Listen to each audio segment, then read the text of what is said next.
Eh bien bonjour à tous messieurs dames, j'espère que vous allez bien. Aujourd'hui nous sommes le 4 janvier 2024, pardon.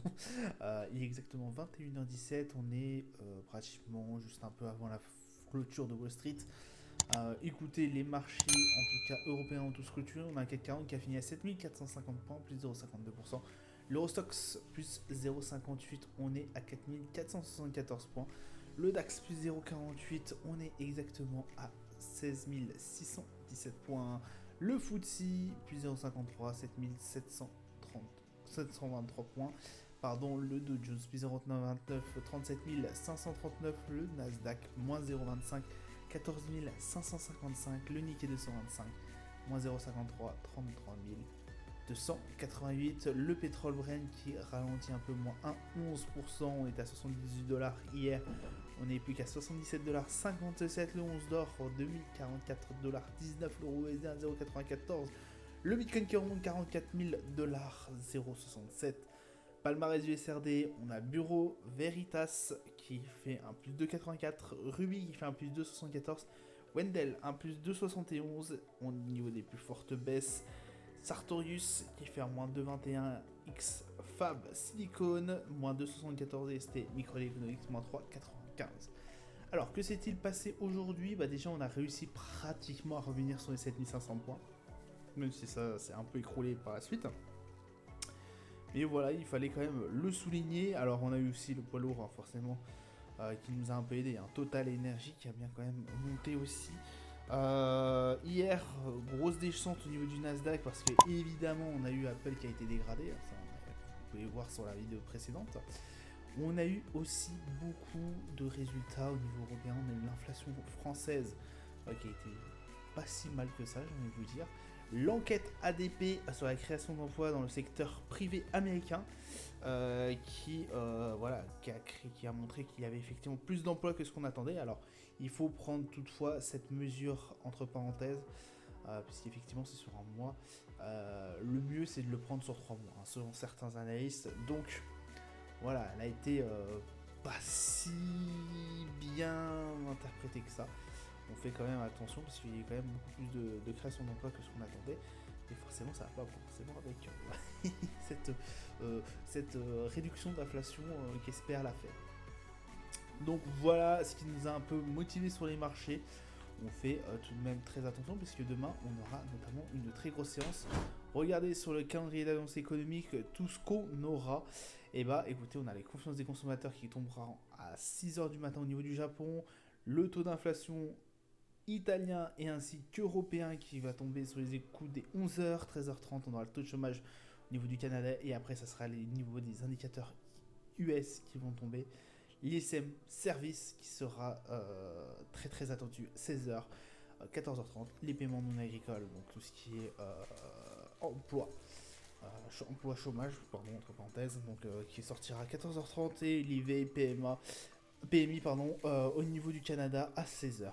Donc ça sera vraiment, on aura un gros vendredi. Aujourd'hui en tout cas, on a eu le taux d'inflation au niveau de l'Allemagne qui est resté stable par rapport à ce qu'on attend, enfin qui est resté stable et forcément c'était dans les clous de ce qu'on attendait. On a eu un taux d'inflation au niveau français qui a été un peu réduit, donc on est à 3,7%. Voilà, on attendait 3,8. Bon, certes c'est une inflation qui remonte, mais qui quand même, voilà, selon les analystes, reste quand même pas si mauvais que ça, puisqu'on attendait 3,8 quand même selon le consensus. Donc on s'en est pas si mal que ça sorti. Au niveau de nos marchés, alors on va les faire très vite. Le marché, du coup, 7435 points. On est repassé au-dessus des 7400 points. On a réussi à les sauver. Résistance au niveau des 7400 points. Pardon, je bouge un peu. Voilà, potentiellement, on pourrait rebondir sur les 7004. Pourquoi pas aller retrouver encore les 7006 qu'on a quitté il y a 2 jours. 48 au niveau du RSI, c'est tout juste en dessous de la moyenne. Donc on fait quand même assez attention. Et on a un volume qui était un peu plus faible, en tout cas aujourd'hui, qu'hier.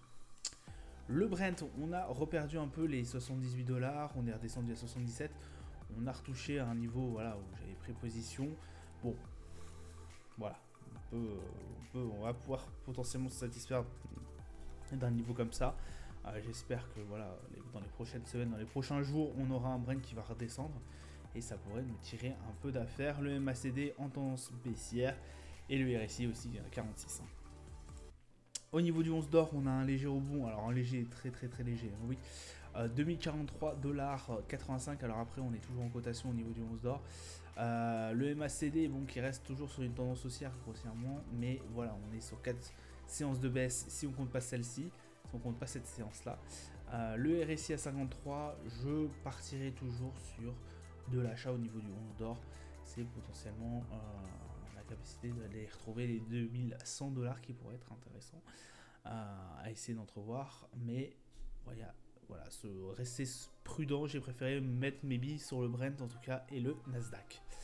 Le S&P, quatrième séance d'affilée de baisse, et là on est pratiquement sur les points les plus bas, 4698 points, on est à 55 au niveau du RSI, donc on est toujours quand même au-dessus. On a quitté vraiment cette zone qui nous confortait depuis un bon bout de temps, on était à plus de 70 au niveau du RSI, un RSI incroyable. Le MACD en forte tendance haussière, bon, pas dramatique, je trouve que c'est pas si dramatique que ça pour l'instant.